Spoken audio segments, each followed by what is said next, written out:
네, 말씀 감사드리고요. 네, 다음으로 모실 분은 무니랩스 김일겸 대표님인데요. 네, 주제는 인간 중심 게이미피케이션의 필요성과 접근 방법으로 오늘 발표 주시겠습니다. 네, 안녕하십니까. 저는 오늘 인간 중심의 게이미피케이션 필요성과 접근 방법이라는 주제로 말씀드릴 무니랩스 김일겸이라고 합니다. 오늘 제가 어제와 오늘의 게이미피케이션 국제 컨퍼런스 마지막 이제 강연인 것 같은데요.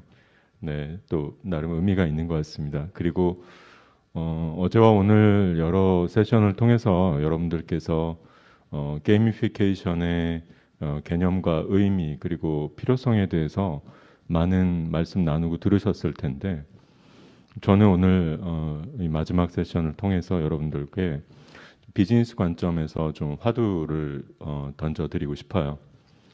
그럼 과연 우리가 지금 모두 관심을 갖고 있는 이 게이미피케이션을 과연 그러면 어떻게 접근을 해야 될 것인가? 그리고 우리는 이 게이미피케이션 그리고 많은 분들이 관심 갖고 있는 메타버스와 같은 이런 새로운 애플리케이션을 어떻게 설계해야 되는가? 모든 기업 입장에서는 지금 아마 큰 관심이기도 하지만 고민이실 겁니다. 그리고 제가 오늘 주제로 말씀드리려고 하는 바와 같이 그럼 왜 그 과정을 인간 중심적으로 그리고 사람 중심으로 접근을 해야 되는지 디자인해야 되는지에 대해서 말씀을 드리고자 합니다. 저를 잠깐 소개해드리면 저는 무니랩스의 대표를 맡고 있습니다. 여기서 무니라고 하는 단어 조금 여러분들이 생소하실 수도 있을 텐데 우리 한글이죠. 네, 저는 경영 자문을 해드리고 있습니다만은 기업이 가지고 있는 그 회사만의 고유한 제품이나 서비스 그리고 조직 문화를 그 기업만이 가지고 있는 고유한 문의라고 정의를 하고 싶습니다. 그래서 그런 문의들을 잘 갖춰 가실 수 있도록 고객의 경험, 커스터머 익스피리언스와 그리고 내부 구성원의 경험, 임플로이 익스피리언스를 디자인하는 부분을 도와드리고 있는 그런 일들을 하고 있고요. 특히나 기업의 디지털 전환 과정에서 기업의 일하는 방식과 조직 문화를 혁신하고 그리고 그걸 어떻게 체계적으로 변화 관리하는가 할 수 있도록 할 것인가라고 하는 부분들을 자문해드리고 있는데요. 그 관점에서 오늘 고객 경험 그리고 구성원 경험이라는 측면에서 게이미피케이션을 한번 말씀드리고자 합니다. 먼저 비즈니스적 관점에서 게이미피케이션이 무엇인지 먼저 말씀을 드리고 싶은데요. 게이미피케이션의 대상은 우리의 최종 고객, 외부의 고객이 될 수도 있고요. 커스터머가 될 수도 있고 그 다음에 기업 내부의 구성원이 될 수도 있습니다. 그래서 고객과 구성원을 대상으로 게임의 개념과 방식을 활용해서 동기를 부여하는 활동을 통해 참여와 열정을 이끌어내는 과정이다. 이렇게 여러분들께 좀 설명을 드리고 싶어요. 다시 말해 여기서의 키워드는 참여와 열정인 것 같습니다. 자발적인 참여와 열정.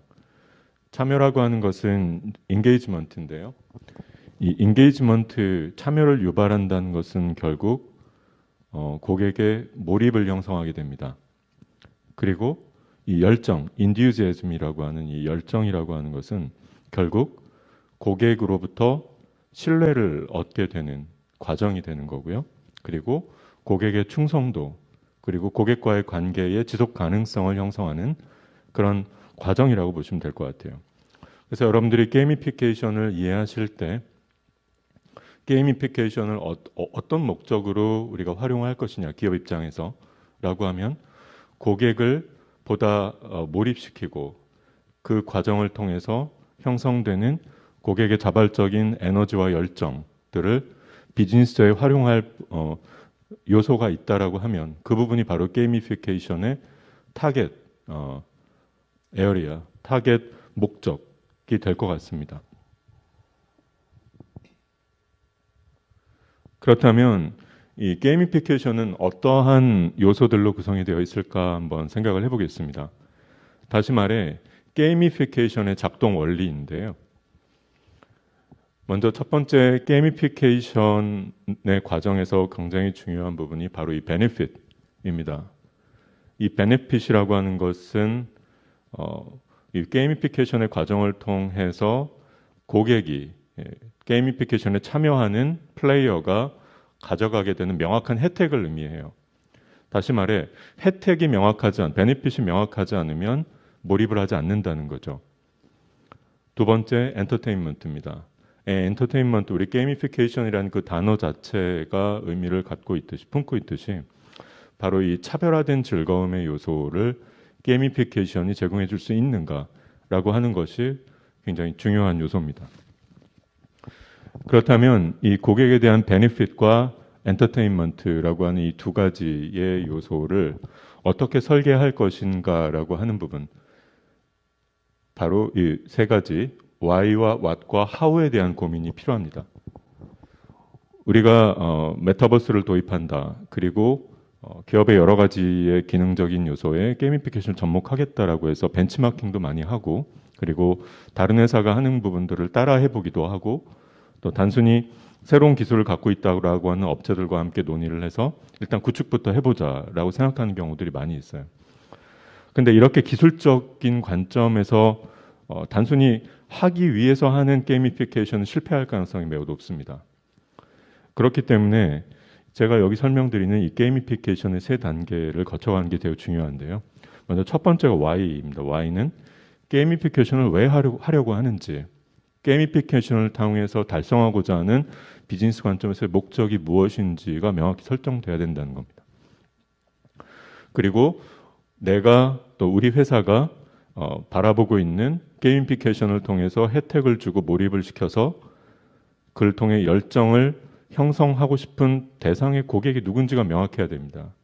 그렇지 않고 세상을 위한, 그리고 대중을 위한, 그냥 절대 다수를 위한 게이미피케이션은 의미가 없을 수 있습니다. 두 번째가 What입니다. What은 게이미피케이션을 통해서 우리 고객에게 어떤 경험을 갖도록 할 것인지에 대한 구체적인 설계, 우리가 게이미피케이션을 통해 무엇을 제공하고자 하는가가 설계되어야 되고요. 바로 고객이 정말로 원하고 그리고 필요로 하는 경험을 제공해야만 합니다. 단지 순간의 즐거웠던 경험을 통해서 휘발성으로 잊혀지는 경험들은 큰 의미가 없을 수 있어요. 촘촘하게 연속된 경험을 통해서 우리의 비즈니스 목적이 달성될 수 있게끔 하는 그런 설계가 필요하고요. 마지막으로는 그 다음이 How입니다. 이 How는 세상에 존재하는 여러 가지 기술적인 요소, 그 다음에 툴들을 고려해서 게이미피케이션의 구현 방식들을 설계하는 거예요. 이 세 가지가 순차적으로 진행이 되어야만 합니다. 먼저 첫 번째 Why가 가장 중요한 부분인데요. 게이미피케이션의 목적과 대상을 설정한 부분입니다. 기업 입장에서는 우리가 해결해야 되는 문제가 무엇이고, 그리고 왜 게이미피케이션을 적용해야 하는가라고 하는 질문에 대해서 그 스스로 답변을 할 수가 있어야 됩니다. 그 첫 번째 과정은 제가 말씀드렸다시피 고객에 대한 페르소나를 설정하는 겁니다. 이 페르소나라고 하는 것은 다양한 영역에서 많이 쓰이고 있는 용어인데요. 특정한 성향을 갖고 있는 집단을 대표하는 유형을 설정하는 거예요. 고객을 유형화하는 거죠. 우리가 만족시켜야 되는 고객이 누구인지, 누구를 대상으로 하는 게이미피케이션을 고민하고 있는지에 대한 범위와 컨텍스트를 명확하게 설정해야 합니다. 그것이 외부에 있는 최종 사용자 고객이 될 수도 있고요. 또는 우리 기업 내부의 우리 구성원 고객일 수도 있겠죠. 그 다음에는 현재의 그러한 여러 우리가 설정한 고객들이 우리가 예를 들어서 기업들이 요즘 많이 고민하고 있는 MZ세대 고객들, 아마 마케팅을 고민하고 계시거나 또는 뭐 HR을 담당하고 계시거나 항상 고민이 요즘 MZ세대이실 거예요. 그러면은 우리가 MZ세대를 대상으로 해서 새로운 경험을 제공한다라고 했을 때 그들이 현재 회사를 다니면서 또는 제품과 서비스를 경험하고 구매 의사결정을 함에 있어서, 그리고 동질적인 어떤 사용자 집단 간의 커뮤니티를 형성함에 있어서 갖고 있는 해결되지 않고 있는 니즈나 페인 포인트가 무엇인지를 이해하는 것이 필요합니다. 오늘의 주제가 인간 중심, 사람 중심이라고 말씀을 드렸는데요.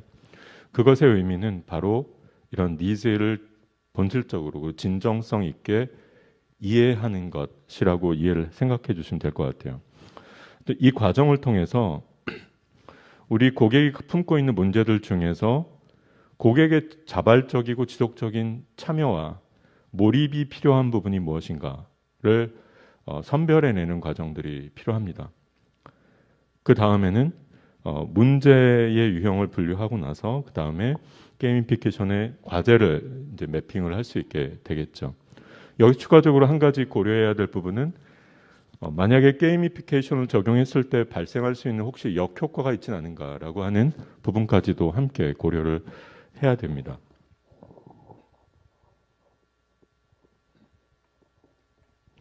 그 다음 과정은 왓인데요. 왓은 게이미피케이션을 통해서 어떤 경험을 제공할 것인지에 대한 경험의 변화를 설계하는 부분입니다. 이제 제가 요 앞단계 Y에서는 우리가 바라보고 있는 고객이 누구신가라고 하는 고객을 얘기했다면 설정된 고객은 이제 플레이어로 바뀝니다. 우리는 이제 플레이어를 정의하기 시작을 하는 거예요. 왓에서는. 그래서 우리가 선정하고 있는 그 고객을 플레이어로 전환하고 그 플레이어가 갖고 있는 어떤 그 자발적 참여와 몰입이라는 과정 측면에서의 특성과 유형이 무엇인지를 정의하는 그 과정이 필요하고요. 그것이 바로 플레이어 페르소나 설정입니다. 그 다음에 플레이어가 무엇에 의해서 움직이는지, 무엇에 이끌리는지, 니즈와 모티베이션 요소가 무엇인지를 정의한 다음에 그 다음에 구체적으로 게이미피케이션도 여러 가지 적용할 수 있는 유형들이 있습니다. 예를 들어서 도전 과제를 부여한다든지 또는 경쟁을 유도한다든지 또는 파격적인 보상을 준다든지 또는 어떤 그 실적이라든지 또는 자기의 아이덴티티, 정체성을 공유하게끔 한다든지 하는 여러 가지의 게이미피케이션의 유형을 그에 맞춰서 플레이어의 성향에 맞춰 매핑을 할 수가 있습니다. 그 다음에 최종적으로는 우리 플레이어에게 제공할 바로 게이미피케이션의 경험 시나리오를 정의하는 것입니다. 이 시나리오 형태로 일련의 우리 플레이어의 활동의 흐름 그리고 단계별 기대 효과 그다음에 우리가 이제 요즘 와우 팩터라고 하는데요. 깜짝 놀라게 하는 이렇게도 할 수 있네, 너무 재밌네라고 생각할 수 있는 그런 와우 요소를 배치를 해서 일종의 스토리텔링을 하는 겁니다. 이런 과정을 통해서 구체적으로 우리 대상 고객, 그 대상 플레이어에게 제공할 경험의 모습을 설계를 하게 됩니다. 그 다음으로는 게이미피케이션의 실행을 위해서 최적의 솔루션과 툴을 개발해야 되는데요. 이 부분은 실제로 게이미피케이션의 적용 아이디어들을 먼저 다양한 방식으로 도출할 수 있습니다. 뭐 오늘도 패널 분들께서 게임에 관련된 말씀도 많이 해주셨고 또 예술에 대한 말씀도 해주셨는데 비즈니스 관점에서 이러한 다양한 유형의 게이미피케이션들을 적용할 수 있습니다. 그래서 게임을 개발해 본다든지 또는 플랫폼 컨셉으로 구성을 해본다든지 대표적으로 메타버스가 그런 방법이 되겠죠. 그리고 또 물리적인 도구를 활용을 해서 게이미피케이션을 구현한다든지 하는 부분들이 있을 거고요. 그 다음에는 게이미피케이션을 적용할 이 도구라고 하는 것을 프로토타이핑 우리가 해보는 게 중요합니다.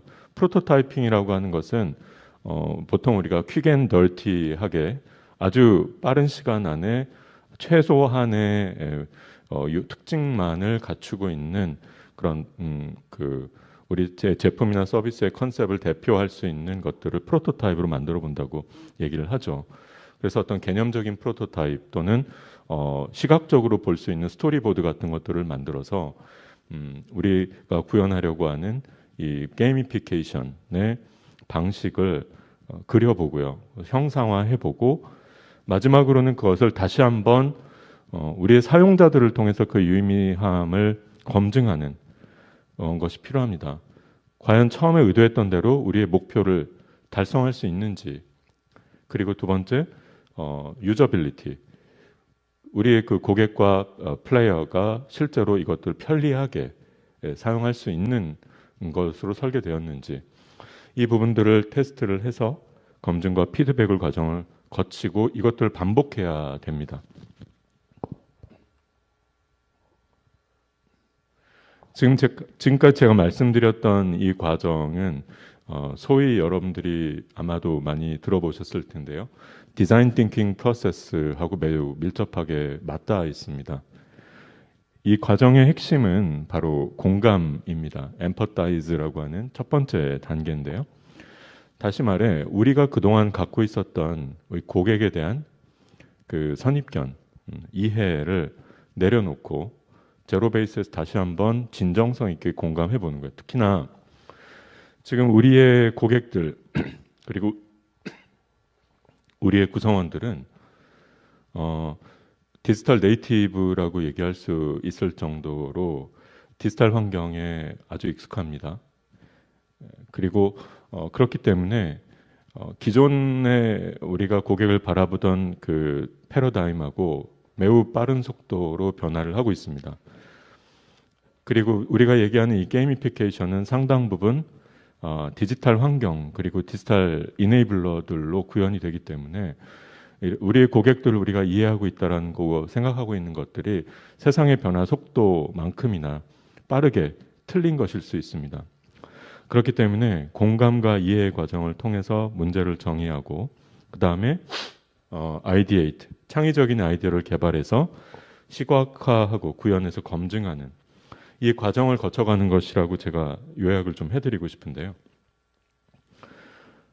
지금 이렇게 우리의 구성원과 고객을 공감하고 이해해서 접근하는 사람 중심의 접근 방법으로 게이미피케이션을 접근하지 않으면은 실패할 가능성이 매우 높다라고 좀 말씀을 드리고 싶고요.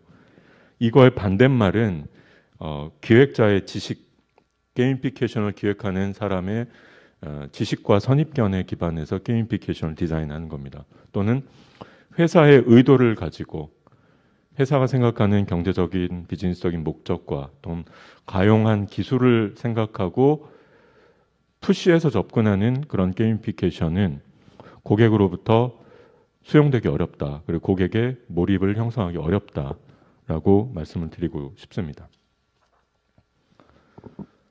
이런 사람 중심의 게이미피케이션에 대한 사례들은 이제 많이 나오고 있습니다. 앞에 보시는 화면은 나이키의 나이키 런 클럽의 사례인데요. 나이키에서는 이제 핵심 고객층으로 MZ 세대를 생각을 하고 있는 거죠. 근데 이 MZ 세대의 특징을 보면은 어떤 일을 하든 재미를 추구하고 그리고 즐거움을 가장 중요시하는 특징을 가지고 있습니다.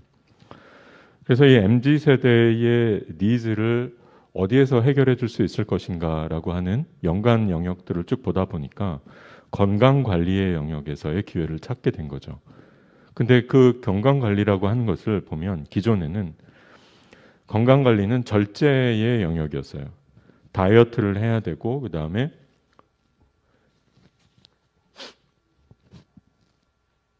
계속 말씀드리겠습니다. 기존에는 건강관리라고 하는 것이 힘든 다이어트를 해야 되고 그리고 힘들어도 억지로 운동을 해야 되는 그런 절제의 영역이었어요. 그런데 이제는 건강관리를 즐거운 건강관리로 바꿔야 되겠다라고 하는 그런 어떤 기회를 발견을 하게 된 거죠. 특히나 젊은 세대들이 많이 몰두하고 있는 러닝이라고 하는 그런 활동에서의 기회를 찾게 된 거예요. 그래서 나이키는 이제 Just Do It라고 하는 가치에 따라서 고객을 더 즐겁게 뛰게 하기 위해서 디지털 환경에서 펀한 고객 경험을 설계했습니다. 이를 통해서 나이키라고 하는 이제 브랜드에 대한 몰입과 충성도를 강화하고자 했던 거죠. 그게 바로 나이키 런클럽인데요. 이 나이키 런클럽은 이제 달리는 속도라든지 거리, 소요 시간, 칼로리 소모량 등의 운동 기록을 한눈에 볼 수 있게 함으로써 이용자들이 성취감을 느끼게 하고 그 운동을 계속할 수 있도록 동기부여하는 기본 기능이 있고요. 그다음에 거기에 덧붙여서 이제 지인들과 함께 이제 운동하면서 앱을 통해서 지인들과 함께 운동하거나 또 SNS를 통해서 어떤 자신이 달린 경로 기록 플러스 뭐 그런 것들을 남기고 그리고 온라인으로 연결되어서 지인들과 랭킹을 확인하게 함으로 인해서 운동의 의지를 자극하는 이제 이런 요소들을 도입을 한 거죠.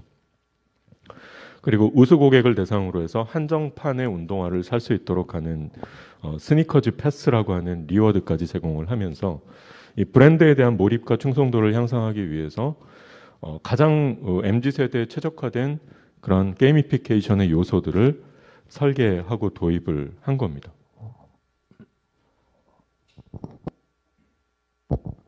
그 다음으로는 옴니케어라고 하는 회사가 있습니다. 옴니케어는 미국에 있는 미국 전역의 이 약국의 제약 관리 소프트웨어를 제공하는 회사인데요. 직원들 이 케이스는 이제 고객이 아닌 구성원 직원들에게 업무의 특성과 성향을 고려해서 경험을 설계해 준 그런 게이미피케이션의 사례라고 보시면 되겠습니다. 근데 옴니케어가 이제 하는 일이 보면 전체 전국에 있는 약국들의 그런 어떤 제약 관리 소프트웨어를 제공하다 보니까 약국으로부터 문의를 많이 받게 됩니다. 근데 그것들이 굉장히 많은 어떤 기술적인 어떤 서포트라든지 또는 문의 사항들에 대한 그 질문들을 받게 되는데 이제 회사가 생각했던 건 그거예요. 이 목적 설정을 어떻게 했냐면은 많은 인입 콜로 인해서 대기 시간이 길어지고 하다 보니까 보다 신속한 서비스를 제공하기 위해서 게임화를 한번 적용해 봐야 되겠다. 그렇게 해서 업무 처리의 건수라든지 속도에 대해서 점수판을 도입을 한 거예요. 그리고 신속하게 대응한 직원들에게 그 점수를 기반으로 해서 어떤 현찰로 보너스도 지급을 하고 이렇게 했던 거예요. 근데 어떤 결과가 있었을까요? 결국은 실패했습니다. 실제로는 대기 시간이 증가했고요. 그리고 직원의 이탈률도 상승을 했고 고객 만족도도 추락을 했습니다. 그 이유는 직원들이 실제로 어떤 요소에 의해서 동기부여를 받는지를 정확히 파악하지 못했던 거예요. 실제로 이 옴니케어 기술 서비스 담당자는 단순 반복 업무가 아니라 전문적이고 창의적인 업무였던 거예요. 그래서 스스로가 이제 고급 기술을 보유하고 있기 때문에 스스로의 삶에 대해서 통제권을 어느 정도 갖고 있다고 생각해서 점수판 시스템이 자기를 감시한다고 생각을 한 거예요.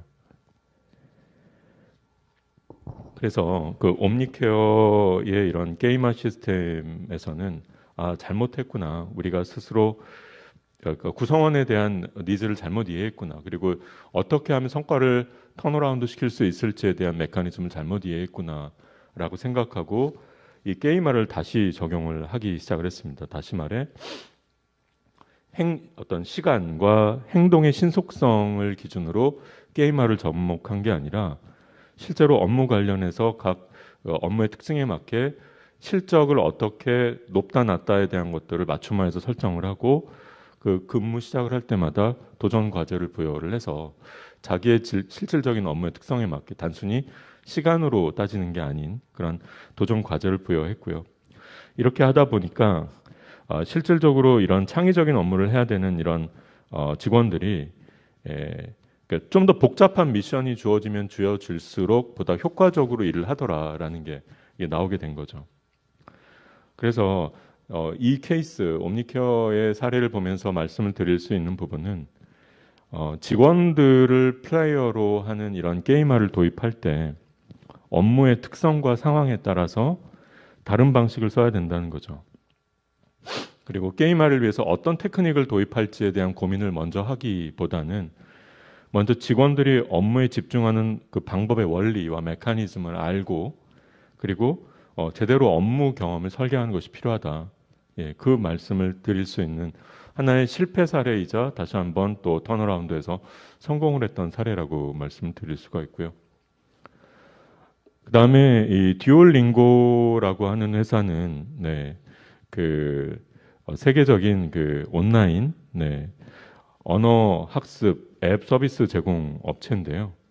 이 사례는 이제 지속적이고 면밀하게 이제 사용자 관점에서 검증을 했던 사례예요. 아까 제가 말씀드릴 때 게임화라고 하는 것이 한번 설계되고 끝나는 것이 아니라 유저를 대상으로 테스트하고 그 피드백을 받아서 이러한 게임화 방식이 적절한지에 대한 수정과 보완을 거쳐 나가야 된다고 말씀드렸는데요. 이 듀오링고 같은 경우는 이제 광범위한 고객 테스트를 통해서 효과적으로 게이미피케이션을 할 수 있는 툴셋을 개발을 했습니다. 그래서 지속적으로 이제 학습에 대한 동기부여를 하기 위해서 예를 들어서 배지 시스템 같은 것도 간단하게 그냥 배지 시스템을 그냥 제공하는 게 아니라 배지 시스템의 세부적인 기능들을 설계하고 그런 것들을 A/B 테스트를 지속적으로 거쳐가지고 사용자 관점에서 유의한지 효과적인지를 검증을 하고 적용을 한 거죠. 그렇게 해서 뭐 활성화된 고객의 숫자도 크게 늘리고 그리고 전체적인 고객 유지율도 크게 높였던 그런 사례라고 볼 수 있습니다.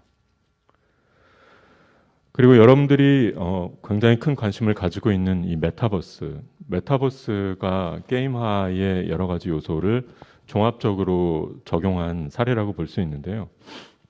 근데 이 메타버스라고 하는 것은 고객과 플레이어에게 기존과는 차원이 다른 경험을 제공하는 하나의 패러다임이죠. 다시 말해서 메타버스를 디자인한다는 것은 사람들이 온전히 몰입할 수 있는 새로운 세계, 궁극적으로는 인간 사회를 디자인하는 것이다라고까지 표현을 하고 있어요.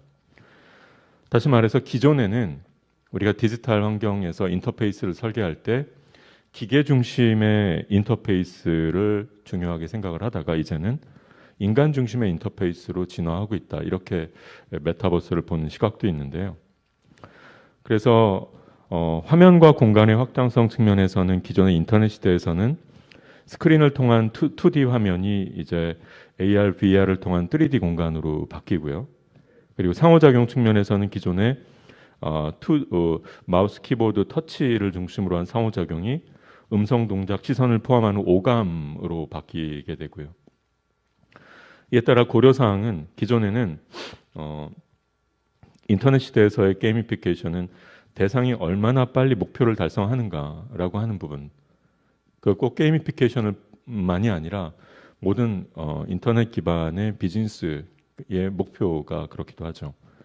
그러나 이제 메타버스에서는 자발적으로 목표를 추구할 만큼 충분히 몰입했는가라는 게 중요한 요소입니다.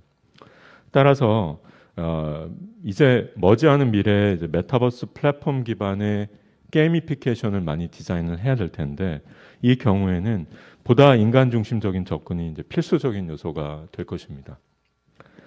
그리고 이제 메타버스에서는 시공간의 확장으로 사용자 경험이 발생하는 맥락이 매우 다양해집니다. 그리고 여러 가지 사용자의 시나리오들이 복잡하게 얽히게 되는데요. 이런 얽혀 있는 또는 연결되어 있는 사용자들의 니즈와 시나리오들을 잘 설계하고 이를 통해서 최적의 사용자 경험을 제공하는 것이 메타버스에서는 더 중요해진다. 이렇게 생각을 하시면 좋을 것 같아요. 최종적으로 제가 요약을 해서 말씀을 드리면 게이미피케이션에서 사람 중심, 인간 중심이라고 하는 것은 선택은 아닌 것 같습니다. 반드시 우리가 거쳐야 되는 과정인 것 같고요. 이를 통해서 게이미피케이션 적용의 성공 요인을 확보할 수 있는 거라고 생각하고요. 그걸 하기 위해서는 고객과 플레이어 관점에서 why, what, how 이 중에서 why, 왜 우리가 게이미피케이션을 해야만 하는 거지? 그리고 누구를 위해서, 누구에게 어떤 베네핏, 혜택을 주기 위해 게이미피케이션을 하려고 하지? 라고 하는 명확한 목적의 설정이 가장 중요한 것 같습니다. 이를 바탕으로 다양한 맥락과 연결성을 고려한 경험을 설계해서 그리고 반복적으로 검증하고 수정해서 사용자 시나리오를 최적화하는 인간 중심의 게이미피케이션을 실천에 옮겨 보시길 바라겠습니다. 이것으로 제 발표 마치겠습니다. 감사합니다.